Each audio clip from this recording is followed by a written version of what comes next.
Halo rekan-rekan aparatur sipil negara di seluruh Indonesia, selamat datang. Oke, hari ini kita mau bahas sesuatu yang penting banget. Sesuatu yang sering jadi jembatan yang putus nih, antara data yang udah kita kumpulin susah payah sama keputusan yang benar-benar nendang. Jadi, gimana caranya mengubah tumpukan angka di layar kita jadi sebuah cerita yang kuat? Cerita yang nggak cuma didengerin, tapi benar-benar bisa menggerakkan roda kebijakan. Yuk, kita bedah bareng-bareng. Coba deh, pernah nggak sih Bapak Ibu ngalamin ini? Udah kerja keras, ya kan? Kumpulin data, bikin grafik cakep, laporannya tebel, komprehensif. Tapi pas disajiin ke atasan, responsnya gitu-gitu aja. Cuma manggut-manggut, terus laporannya masuk laci. Nyesek kan? Nah, ini frustrasi yang nyata. Dan tenang aja, Anda nggak sendirian kok. Pertanyaannya jadi bukan datanya salah di mana ya, tapi lebih ke gimana ya cara kita nyajiinnya. Biar beda, biar lebih kena. Nah, ini dia. Seringkali masalahnya itu bukan di datanya loh, tapi di terjemahannya. Di zaman sekarang ini kita sebagai ASN tuh benar-benar kayak kebanjiran data. Informasi di mana-mana, tapi informasi doang itu ternyata nggak cukup. Data mentah itu ibaratnya ngomong pakai bahasa asing. Dan tugas kita ya jadi penerjemahnya. Biar pesannya nyampe, biar semua orang ngerti. Ini nih, poin kuncinya. Nyajiin informasi sama membangun pemahaman itu dua hal yang beda banget, beda jauh. Kalau kita kasih puluhan halaman tabel statistik, itu namanya informasi. Tapi kalau kita bisa bikin atasan kita dalam 1 menit langsung klik, langsung ngerti, oh jadi ini pentingnya angka ini buat masyarakat, nah itu baru namanya pemahaman. Oke, jadi solusinya apa? Ya, kita ubah peran kita. Kita harus naik level nih. Dari yang tadinya cuma sekedar pelapor data, kita jadi seorang penerjemah data.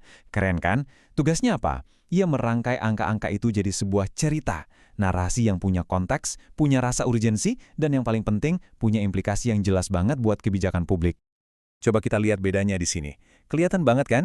Di kiri kita cuma punya data statistik. Angka stunting 21,6%. Ya, akurat sih, tapi rasanya dingin, jauh gitu. Sekarang lihat yang kanan. Ini narasi kebijakan yang menerjemahkan angka tadi. 1 dari 5 anak Indonesia berisiko stunting. Artinya apa?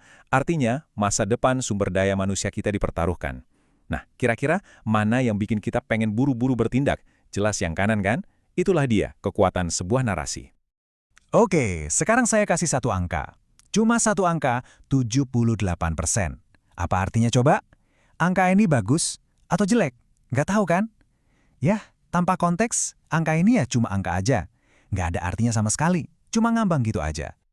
Sekarang coba kita kasih konteks. Angka 78% tadi itu artinya lebih dari 3 dari 4 program bantuan sosial kita berhasil sampai ke tangan yang berhak pada kuartal lalu. Nah, tiba-tiba angkanya jadi hidup kan? Jadi punya cerita. Cerita tentang keberhasilan program pemerintah. Cerita tentang dampak nyata. Ini yang terjadi kalau kita berhasil ngasih makna ke sebuah angka. Nah, kunci buat jadi penerjemah data yang jago itu adalah menemukan insight utamanya, intisarinya. Jadi kita nggak berhenti di pertanyaan datanya bilang apa, tapi kita gali lebih dalam sampai ke pertanyaan terus kenapa atau so what. Apa sih satu hal paling krusial yang harus banget diketahui sama pimpinan dari tumpukan data ini? Gimana caranya? Gampang kok, coba pakai kerangka 3 langkah simple ini.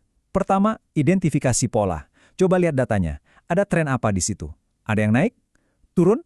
Atau ada yang aneh, yang nggak biasa? Kedua, tanya kenapa. Jangan cuma lihat di permukaan, gali lebih dalam. Kenapa polanya bisa begitu? Apa akar masalahnya? Dan yang ketiga, ini yang paling penting, tentukan implikasinya. Terus kenapa kalau datanya begini? Kenapa ini penting buat kebijakan kita?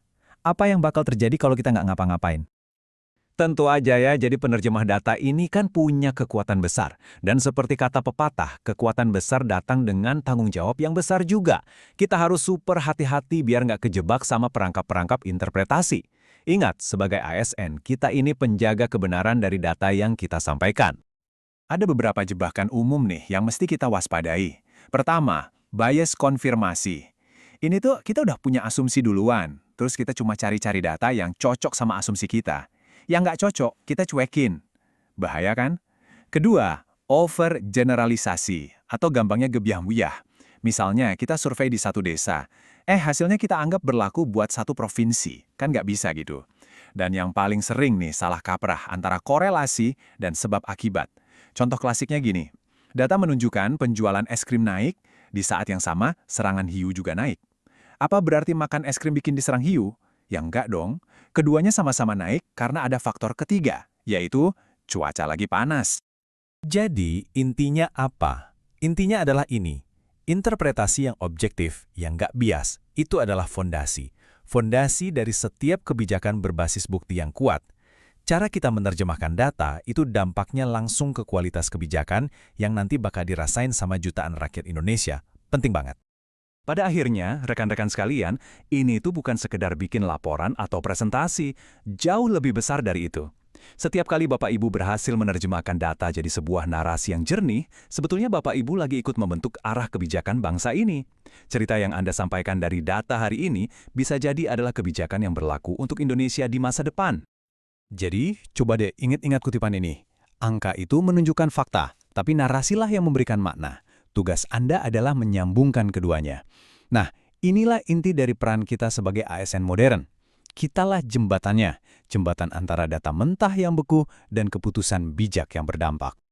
Jadi nanti setelah ini, pas balik lagi ke meja kerja, coba deh lihat lagi tumpukan spreadsheet dan grafik itu. Jangan cuma lihat angkanya. Coba cari cerita apa yang tersembunyi di baliknya. Pertanyaan terakhir dari saya. Dengan semua data yang ada di tangan Anda sekarang, cerita apa yang akan Anda sampaikan untuk Indonesia?